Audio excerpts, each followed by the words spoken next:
So in the last few videos, we used a simple pattern both to set up a major key, the key of C major, and to identify the three most important notes in the key. On those notes, we then built and classified a set of three chords and described two very simple rules that would let you generate long strings of good-sounding chord progressions using only those chords. But those rules only used three of the chords we built, the primary chords. What about the others? They are actually very easy to handle because they are used in parallel with the first three. The chords built on A, D, and E are called substitute chords. That means they can substitute for the primary chords. I hope that's not too much jargon for you. What this means is that any place in a sequence where you can use a primary chord, you can use a substitute instead. Just swap them out. Well, it's a little more complicated than that in one regard. See, each primary chord comes with its own unique substitute, so you can't just swap them out randomly. If you take one of the primaries out, you have to put the right kind of substitute in its place. But the formula isn't hard to remember. You just shift the primary chord down two spaces, and you'll land on its substitute. So to find the substitute for the C major chord, start with its bottom note and then move down two notes. You'll arrive at A. That means that the chord built on A, the A minor chord, is the substitute for C major. D minor is the substitute for F major. E minor is the substitute for G major. Well, the last thing I said is controversial. Different books will say different things about the E minor chord.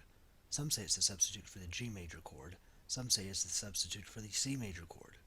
Some say it's a substitute for both. My sense, for what it's worth, is that E minor is actually kind of ambiguous, and it often sounds a little strange wherever you put it in. So I'd say to trust more to your ear, not to any rules, when trying to use the E minor chord. I'm going to go ahead and pair it with G major, though, because that gives us another nice pattern.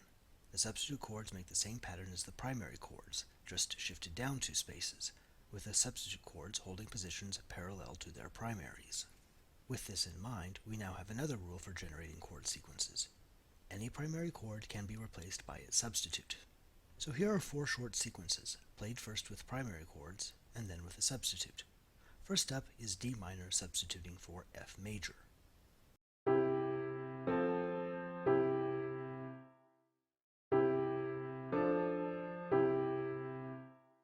Now E minor substituting for G major.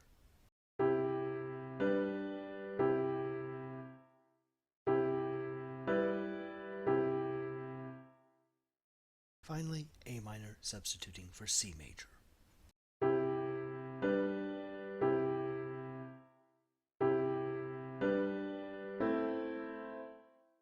The differences can be pretty subtle, except with the last one, but there are ways, which we won't go into right now, for making them more obvious.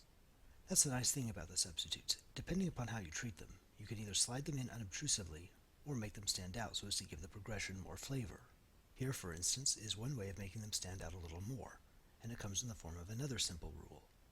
Substitutes can be inserted before or after an occurrence of their primary. Putting a substitute next to its primary without replacing the primary is a way of lengthening the sequence while adding a new flavor to it. Take, for instance, this progression.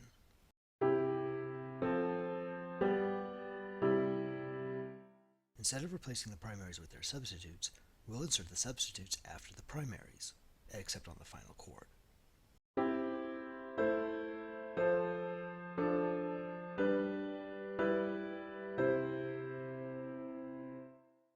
A caution. It's a wise idea not to lengthen the presence of a primary by adding too many substitutes. In general, it is best to have only one pair, a primary and its substitute, in a spot. Then you should move to a new primary, or its substitute. If all you do is move from a primary to its substitute and back again, it can sound like you got stuck in a patch of dead water.